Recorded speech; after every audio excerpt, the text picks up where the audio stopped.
Saludamos al abogado Ismael Quintana, constitucionalista. Abogado Quintana, quisiéramos apelar a su conocimiento en materia constitucional para entender qué es lo que está pasando con esta especie de juegos que nos parece a nosotros que se hacen con el tema constitucional. Todo alrededor de la licencia y de esa disputa cuasi permanente entre el presidente de la República y la vicepresidenta. ¿Qué lectura le deja a usted esa decisión de la Corte, ese fallo con respecto a los decretos 500 y 505? Don Gustavo, un abrazo a la distancia para usted, por supuesto un saludo para la audiencia de Antena 1.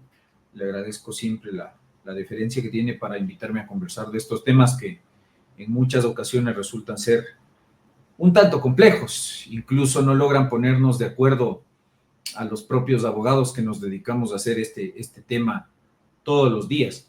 Pero yo creo que quisiera empezar esta conversación con usted diciendo que gran parte de lo que está pasando a partir de ayer en la tarde y el debate que se ha armado jurídicamente hablando en torno a este fallo 125IN/25 de la Corte Constitucional es responsabilidad de la propia Corte. La Corte tenía en sus manos la posibilidad de solventar algunas dudas que se transformaron con el paso del tiempo en verdaderos problemas jurídicos en torno a esto que usted bien llama esta disputa por el poder, porque no es más que eso, entre el primer mandatario y la vicepresidente de la República. Entonces resulta que la Corte se hizo esperar mucho con esta sentencia, que llega tarde. Esa es la primera apreciación que yo tengo, es una sentencia absolutamente fuera de tiempo, y que además de llegar tarde, nos ofrece pocas luces respecto a las dudas que teníamos sobre esta situación. A ver, la Corte le dice dos cosas básicamente en este escueto voto de mayoría de 12 páginas.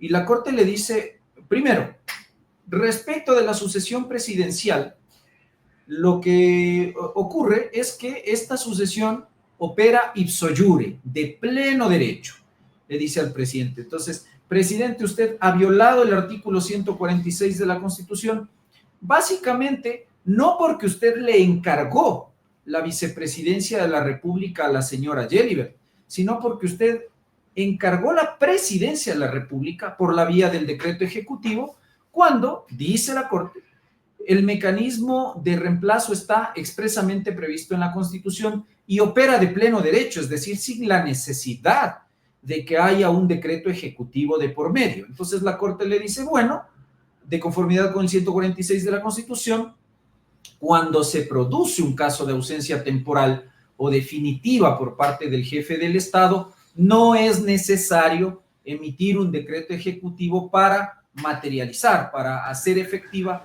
la subrogación o el reemplazo presidencial. Aquí permítame una pequeña pausa, pero no es que desaparece el presidente porque está enfermo o porque se va de viaje. Es un tema absolutamente discrecional para él el de calificar qué es fuerza mayor, y cada vez lo ha hecho con una interpretación. Vamos a llegar a eso. Lo primero es abordar lo que la Corte llama la sucesión presidencial, que es lo que se analiza en los párrafos 41, 42 y 43 de esta sentencia, porque el análisis de la Corte va básicamente del párrafo 39 al párrafo 45, y de ahí se acabó, no hay más. Entonces, entre esos tres párrafos, la Corte lo primero que dice es esto: ante la ausencia temporal o definitiva del presidente de la República, quien tiene que reemplazarle de pleno derecho, de manera automática, sin que necesite la emisión de un decreto ejecutivo, es quien ejerce las funciones de vicepresidente. Eso es todo lo que la Corte le ha dicho, por si acaso.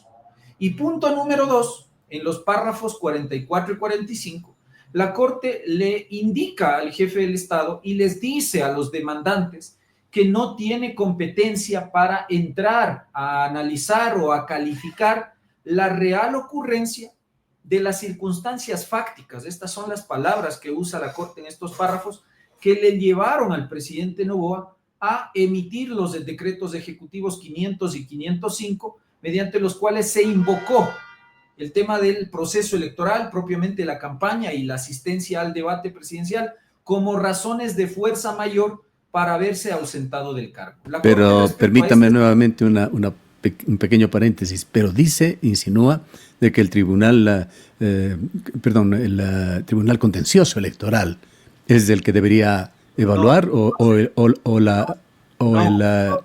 no dice eso el fallo de la Corte. Ya, Yo le invitaría a que lo leamos ordenadamente. Por eso a mí me gusta ir en orden. Entonces, sobre la sucesión presidencial, la Corte dice una obviedad y una situación menos que elemental, algo que no estaba en discusión, que es que ante la ausencia del presidente tiene que asumir el vicepresidente, o como la Corte dice, quien está en funciones o en ejercicio de la vicepresidencia de la República.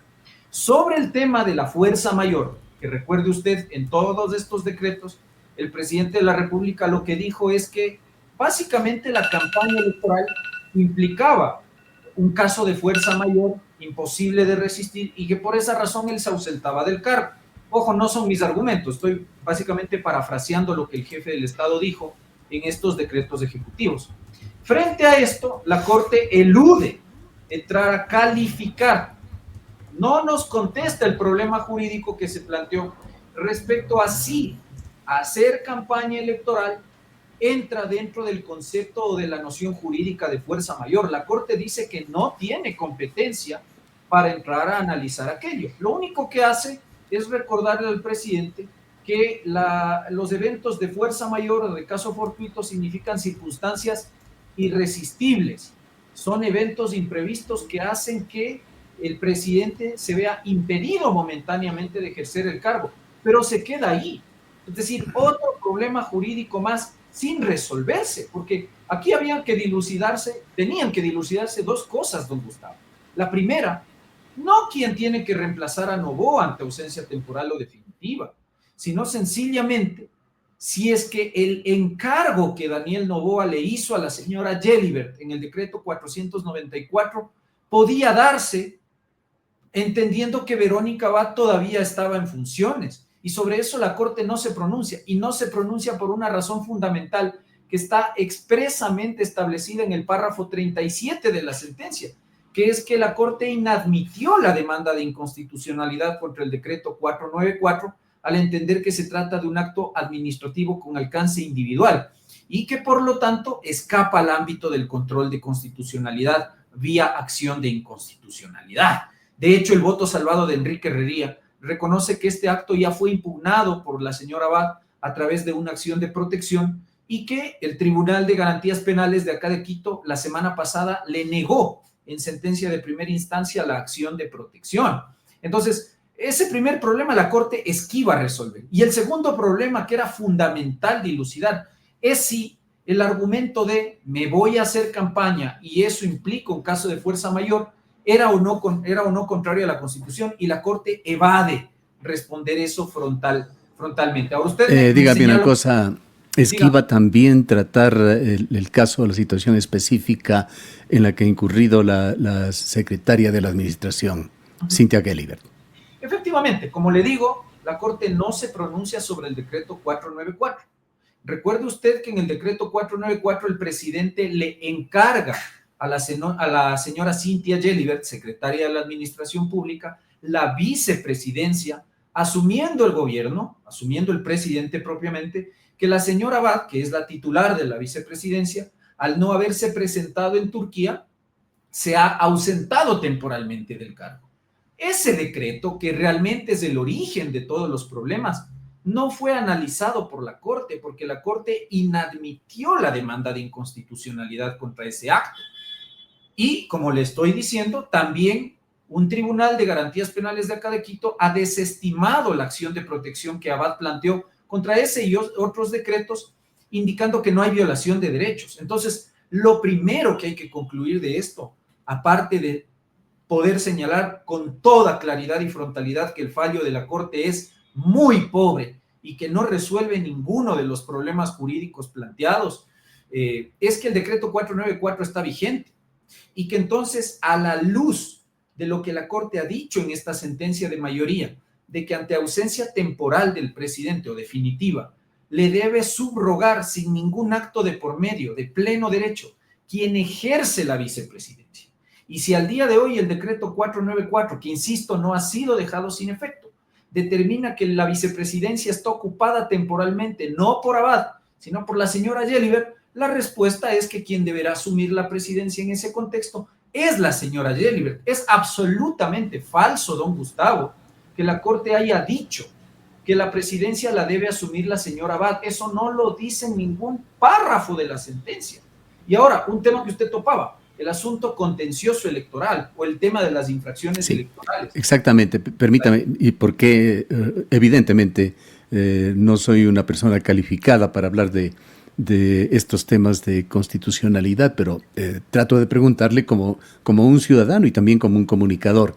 En su fallo, la Corte señalaba justamente que no le corresponde determinar la existencia de infracciones electorales, ya que es competencia exclusiva del Tribunal Contencioso Electoral. ¿Qué quiere decir con esto? Sencillamente que no tiene la atribución entregada por la Constitución para resolver sobre este tema. Lo que ocurre, don Gustavo, es que cuando se presentan las demandas de inconstitucionalidad contra estos decretos, el 494, el 500, en ese momento esos eran los decretos vigentes. El decreto 505 vino después y el último decreto que vino la semana anterior, que ya no fue controlado por la Corte, porque la sentencia se habría emitido el 23 de enero, es decir, déjeme, aquí tengo un calendario para hablar con fechas. La Corte se habría pronunciado el jueves 23 de enero, según la información que la propia Corte nos ha dado. Y el presidente se autoconcedió otra ausencia temporal desde el viernes 24 hasta este lunes 27. Sobre ese decreto, que además ya está sin efecto, sin vida jurídica, la Corte evidentemente no alcanzó a pronunciarse, ¿cierto? Ahora, en las demandas se le pide a la Corte que también se pronuncie sobre si Noboa debía o no debía haber pedido licencia de conformidad con el artículo 93 del Código de la Democracia, y que se pronuncie sobre si Noboa, al ser presidente candidato, estaría cometiendo infracciones electorales. Eso fue parte de lo que se le pidió a la Corte resolver. La Corte, y ahí sí le digo con mucho acierto, por eso yo creo que conversé con usted hace una semana sobre este tema, y ya anticipábamos algunos que la Corte no tenía la competencia para pronunciarse. Primero, sobre si Noboa requiere o no licencia para hacer campaña electoral, porque es un asunto que no está establecido en la Constitución, sino en la Ley Orgánica Electoral. Y segundo, la Corte no tiene atribución para determinar si Daniel Noboa, en condición de candidato y en condición de servidor público al mismo tiempo, ha cometido alguna infracción electoral. Entonces, la Corte lo que dice en el párrafo 39 de su sentencia es: yo sobre estos dos temas no me puedo pronunciar porque no tengo la competencia para hacerlo. Eso es competencia, en todo caso, dicen, del Tribunal Contencioso Electoral. Por lo tanto, sobre estas pretensiones del accionante no procede la Corte a formular ningún problema jurídico. Y por esa razón es que otra de las lecturas equivocadas que se le está dando a esta sentencia es pretender hacer creer al público, a la gente, que la Corte a partir de esta sentencia le ha dicho al presidente que tiene que acogerse una licencia sin sueldo, cuando la Corte no solo que no le ha dicho eso, sino que se ha estimado incompetente para pronunciarse sobre ese tema. Y tiene la razón, la Corte no está entre sus atribuciones la de interpretar la ley, ni mucho menos la de determinar si se han cometido o no infracciones electorales. Entonces, fíjese usted, don Gustavo, cómo la Corte en este fallo básicamente le esquiva, le saca el cuerpo, como dicen los colombianos, a los problemas jurídicos que debía entrar a debatir. Yo le insisto, a mí me parece que la Corte tenía el deber de al menos resolver dos cosas. Primero, ¿quién es al día de hoy el vicepresidente de la República? Si la señora Yeliver o la señora Abad. Ese problema la Corte no lo ha resuelto, por si acaso. Y el segundo problema jurídico que se debía resolver es si es que invocar como causal de fuerza mayor el hecho de irme a hacer campaña o proselitismo político equivale o no, entra o no dentro de este gran concepto de la fuerza mayor que está establecido en el artículo 30 de nuestro Código Civil. La Corte ninguno de esos dos problemas resuelve. Entonces, hoy, este fallo deja más dudas que certezas. Y por eso usted tiene un ministro de gobierno que tiene la capacidad de salir y decirle, bueno, La Corte lo único que me ha dicho es que no procede el encargo de la Presidencia de la República vía decreto ejecutivo. Efectivamente, eso dice la Corte entre los párrafos 41 a 43 de la sentencia, y que por lo tanto, si es que el presidente Noboa decidiera, dijo él, ausentarse temporalmente del cargo para irse a hacer campaña, bueno, no va a haber decreto ejecutivo de encargo, sino que ipso iure, es decir, automáticamente, que eso es lo que dice el fallo, la presidencia la asumirá la señora Gelibert. ¿Esa es la lectura correcta que hay que darle a la sentencia? Sí, don Gustavo. Nos puede ahora, ¿qué lectura queda, no solamente en cuanto a lo que dice la Corte, sino a toda esta situación que se ha dado, que es una polémica que empezó antes del mes de enero, para los ciudadanos no necesariamente adeptos o no adeptos a la candidatura del presidente de la República, sino para ciudadanos de a pie que quisiéramos un país con mayor seguridad jurídica, en el cual se respete la Constitución, se respete las leyes, y que vemos a un candidato y presidente ejerciendo el poder y haciendo campaña cuando se supone que esto, el Código de la Democracia, la Constitución no permite. Lamentablemente, don Gustavo, esta inseguridad jurídica a la que yo también le llamaría esta incertidumbre, ¿cierto? Es la suma de muchas cosas. Primero es la suma o es el resultado, en realidad, en primer lugar, de la imprevisión del legislador de 2020, y creo que esto hablamos con usted hace unos días o semanas, sobre el tema de las reformas a la ley orgánica electoral. El problema nace de ahí, porque el legislador de 2020 no previó en el artículo 93 lo que la Corte Constitucional había señalado en su sentencia interpretativa del año 2010, es decir, 10 años antes de la reforma. La Corte me había dicho que en estos casos en los cuales elijo presidente y asambleístas en contextos de muerte cruzada y estos deciden postularse en el siguiente proceso electoral, no hay reelección. Entonces, evidentemente, este es, digamos, el origen de este predicamento respecto de la discusión jurídica. Porque si el legislador hubiese previsto, es decir, hubiese legislado de conformidad con las reglas interpretativas de la Constitución, que es además a lo que está obligado según el artículo 84 de la misma Constitución, no habríamos tenido esta discusión de si Noboa debía o no debía pedir licencia. Finalmente no la pidió y ese es un hecho consumado, con la anuencia de la Corte Constitucional, que ha dicho que sobre esto no se puede pronunciar. Ya, y yendo un poco más allá, si me permite.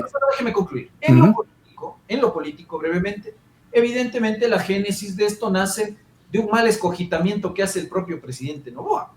Es decir, escoge mal su compañera de fórmula, en el camino se da cuenta que hay diferencias ideológicas, personales, qué sé yo, y evidentemente cuando llega al poder hace todo lo posible por relegarla, por reducir su capacidad de gestión, su presencia en el gobierno a lo más elemental y mínimo, ¿ya? Pero al final la señora Abad también decide hacer algo que desde mi punto de vista implica ya o raya ya en el abandono del cargo. Es decir, cuando ella gana su acción de protección y bien ganada contra el Ministerio del Trabajo, porque la cuestión del sumario administrativo no tenía ni pies ni cabeza, se le ordena trasladarse a Turquía y la señora decide tosudamente quedarse aquí con el solo y único afán de asumir la presidencia de la República, cuando su función era irse a Turquía a desempeñarse como consejera económica en la Embajada de Ecuador en Turquía. Vea. Bueno, allí nos perdemos porque la Corte, y usted lo acaba de decir, así la entendemos por lo menos, señala que ante la ausencia del presidente por estas razones de fuerza mayor asume el vicepresidente o la vicepresidenta. Pero a ella, cuando se va a dar esta situación, y nadie lo puede negar, que se viene, le mandan a Turquía. Claro, entonces, por eso le decía a don Gustavo, la Corte no dice que quien debe asumir es la señora Abad. Vea que la Corte calcula muy políticamente las palabras y los renglones que utiliza en su sentencia. Bien, yo quisiera ir hacia adelante porque el tiempo se nos agota y no quisiera dejar que usted nos dé su visión, su respuesta sobre este tema. ¿Qué implicaciones, qué consecuencias, qué alcances tiene la situación actual con respecto al desarrollo de la segunda vuelta? ¿Qué podrá ser, qué no podrá ser o qué debería ser que no debería ser el presidente candidato? A ver, el presidente básicamente tiene dos opciones. La primera, o bueno, si usted quiere, tres opciones. La primera es pedir la licencia a la Asamblea Nacional para hacer campaña electoral, ¿no es cierto? Con lo cual operará ipso iure su reemplazo, y su reemplazo será quien ejerce la vicepresidencia. Ahí entraremos en la discusión de quién está ejerciendo la vicepresidencia. Por eso le decía, esa era la pregunta que se le hizo a la Corte y que la Corte ha evadido responder.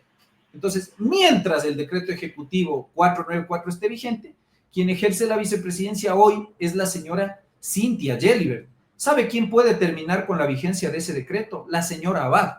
¿Cómo? Viajando a Turquía. El momento en que la señora Abad pise la embajada de Ecuador en Turquía, el decreto ejecutivo 494 pierde vigencia y la señora Abad recupera su función vicepresidencial. Entonces, si Noboa, en ese escenario, decidiese pedir licencia, la que le reemplazará será la señora Abad. Ahora, si la señora no viaja a Turquía, el decreto 494 sigue en vigencia y la reemplazante será la señora Gelibert. Ahora, el ministro de Gobierno ha dicho ya que se está configurando posiblemente, decía, una ausencia del poder. Y coincido con el ministro de Gobierno. Yo creo que a esta fecha la señora Abad ha incurrido en actos de abandono del cargo. Es evidente que del 27 de diciembre al prácticamente 4 o 5 de febrero hay más de un mes de diferencia y la señora no ha viajado a Turquía. ¿Ya? Eso es abandono del cargo. El problema, don Gustavo, es que el abandono del cargo no lo declara ni el presidente de la República ni el ministro de Gobierno. Lo tiene que declarar siguiendo un trámite especial la Asamblea Nacional con el voto conforme de los 2/3 de sus integrantes y previo dictamen de comprobación por parte de la Corte Constitucional. Entonces, ¿terminará este tema en la Asamblea? Yo pienso que no, porque el gobierno es consciente de que no tiene los votos. Porque para iniciar el trámite de declaratoria de abandono usted requiere mayoría absoluta, que hoy son 70 votos. El gobierno no los tiene. Luego, requiere dictamen de la Corte Constitucional con 2/3 de sus integrantes, es decir, con al menos 6 de 9 votos. No sé si los tenga. Veo que no los tiene. Y luego, 92 votos, 2/3 de los asambleístas para declarar, para aprobar esa declaratoria de abandono. Entonces, me parece que en las circunstancias actuales el gobierno no va a ir por esa alternativa. De hecho, por eso ellos, a mi juicio, equivocadamente, sostienen que Abad está temporalmente ausente del cargo, cuando en realidad lo de Abad no es una ausencia temporal, es una ausencia definitiva. Ahora, es decir, hasta donde le entendemos, la vicepresidenta Abad es quien tendría la batuta para determinar de qué manera se desarrolla esta situación. Pero tal como están las cosas, si ella permanece aquí, y con esto culmino, ¿cuál vislumbra usted va a ser la actitud de Daniel Noboa como candidato para la segunda vuelta?